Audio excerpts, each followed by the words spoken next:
Cześć, tu Michał, a przed Wami mój najnowszy projekt TIE Brood. Jak widzicie, projekt jest naprawdę sporych rozmiarów, jest on szerszy niż standardowy TIE Fighter, na przykład ten z zestawu 75211, o ile dobrze pamiętam jego numer. Mój projekt to 937 części, jest już on skończony na 100%, nic tu więcej nie będę zmieniał. Co więcej, instrukcję do tego projektu wkrótce, kilka dni po tej recenzji, udostępnię na moim kanale YouTube'owym. Będziecie mogli zbudować taki pojazd samodzielnie. Lista części będzie również dostępna, między innymi w opisie tego filmu. Projekt przygotowywałem około 2 miesiące, oczywiście z przerwą na zamawianie klocków. Może trwało, sama budowa trwała około 3-4 godziny. Jak wiadomo, no, tak jak mówiłem, ma on prawie 1000 klocków, więc trochę czasu mi to zajęło. Jeśli posiadacie zestaw TIE Fighter, ten najnowszy z filmu Solo, to będzie Wam znacznie łatwiej zbudować ten pojazd, ponieważ no, skrzydła są tu praktycznie niemal identyczne. Ja dokonałem tu pewnych zmian, o czym za chwilę jeszcze powiem. Pojazd TIE Brood charakteryzuje się tym, że jest znacznie masywniejszy niż zwykły TIE Fighter oraz posiada dodatkową taką konstrukcję na boku. Jak widzicie, zamieszczone są na niej takiego sporego rozmiaru działa. Budowa tych dział i w ogóle tej sekcji była sporym wyzwaniem. Chciałem, żeby wyglądało to jak najlepiej. Kabina, tak jak widać, właśnie jest znacznie bardziej masywna. Jest tu takie również mniejszych rozmiarów połączenie. Ogólnie rzecz biorąc, TIE Brood powinien być, myślę, że o tyle wyższy niż, nie wiem czy to widać, tak z około wysokość jednego minifiga powinien być wyższy niż standardowy TIE Fighter. Początkowo próbowałem zrobić właśnie te skrzydła znacznie wyższe niż te standardowe, jednak z biegiem czasu, jak to budowałem, tak pomyślałem, że projekt pewnie przy takim rozmiarze będzie miał około 1500-2000 części, więc postanowiłem z tego zrezygnować.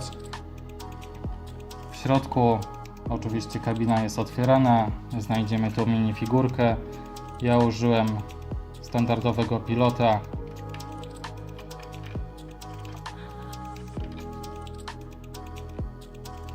Właśnie tego z zestawu 75211, czyli TIE Fighter. Żeby lepiej zaprezentować Wam ten projekt, postanowiłem, że odszczepię boczne skrzydła, ponieważ trochę utrudniają one nagrywanie tego filmu. Także jak widać, kabina jest no, znacznie bardziej masywna niż standardowy TIE Fighter. Udało mi się dzięki temu tu wstawić od spodu ładne wykończenie, czyli dysk rozmiarów 6x6. Z tyłu pojazdu zamontowałem takie oto silniki. Całość wykończona jest również talerzem w rozmiarze 6x6 oraz takim specyficznym dyskiem. Nie wiem dokładnie jak ta część się nazywa, ale będzie oczywiście to zaznaczone w liście części, którą zamieszczę w opisie tego filmu. Górę wykończyłem również według mnie najlepszą częścią, która do tego służy, czyli takim otwieraną szybką.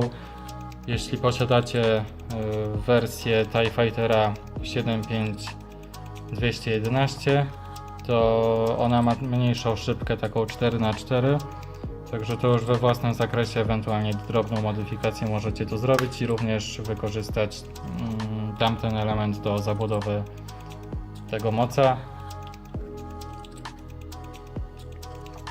Na boku projektu znajdują się właśnie dwa charakterystyczne działa, na górze i na dole. Jak widać, udało mi się to zmieścić naprawdę sporo detali. Cała ta sekcja ma kształt tak jakby kulisty. Jest to wszystko tu ładnie zaokrąglone. Z przodu projektu widzimy czerwony jakiś tam wizjer, nie wiem dokładnie do czego on służył. Ogólnie mało bardzo jest informacji na temat tego projektu. Co więcej, w przypadku tego fragmentu użyłem podwójnych skosów, tych 1, 2 na 3, o ile dobrze pamiętam. Spytacie, czemu jest 2, a nie 1? Odpowiedź jest bardzo prosta, czyli ceny na Bricklinku. Ja w swojej kolekcji miałem znacznie więcej tych pojedynczych skosów niż podwójnych i z tego co widziałem, zakup podwójnego wiąże się z dużo wyższym kosztem, a tak jak mówiłem, chcę to zrobić właśnie w jak najbardziej najłatwiejszy sposób jaki się da, tak żeby każdy z Was mógł taki projekt własnoręcznie zbudować. Przejdźmy do skrzydeł. Skrzydła, jak to skrzydła przy TIE Fighterach, nic szczególnego. Praktycznie wszystkie te pojazdy mają już ten nowy, od wielu lat podobny styl z tym wykończeniem. Ja postanowiłem, że dołożę tu trochę płaskich taili, między innymi w tych miejscach. Przód wykończony jest bardziej właśnie w ośmiokątny, w tym przypadku kształt. Tak mi się przynajmniej wydaje, nie będę teraz tego liczyć. Tył również wykończony w takim samym stylu. Dodatkowo w tych miejscach, wszędzie gdzie były te dziury i gdzie się dało, wykończyłem to skrzydło płaskimi tailami odwróconymi, rozmiar 2x2. Na skrzydło wychodzi ich około 20, więc no niestety jest to no spora ilość. Oczywiście nie jest to konieczne, jeśli w swoim projekcie, w swojej budowie nie będziecie chcieli tego uwzględnić, to nie ma problemu. Skrzydło montowane jest w standardowy sposób do aktualnej specyfiki TIE Fighterów, czyli po prostu wczepienie i wszystko się ładnie trzyma. Dobra, czas na małe podsumowanie. Mam nadzieję, że moc Wam się podoba, ja jestem z niego bardzo zadowolony. Tak jak mówiłem, za kilka dni pojawi się tutorial i instrukcja z budowy, także przypominam, że będziecie mogli sobie zbudować samodzielnie ten projekt. Dziękuję również za uwagę, za to, że obserwujecie mój kanał. Kto jeszcze ze mną nie jest, to zachęcam jak najbardziej do subskrypcji. Powoli bardzo zbliżam się do 1000 subskrypcji i z tej okazji na pewno przygotuję jakiś konkurs, gdzie będziecie mogli wygrać m.in. instrukcję do ATM6. Także zachęcam do obserwowania mojego kanału, moich prac. Kolejny moc jest już w planach i myślę, że tym razem zrobię zupełnie co innego, czyli tak jak wspominałem w jednym z moich poprzednich filmów, będzie to jakaś tam pewnego rodzaju makieta. Akcja będzie się działa na planecie Mustafar. Mam już kupionych sporo części do tego projektu, także niebawem widzimy się ponownie. Dzięki za uwagę, cześć!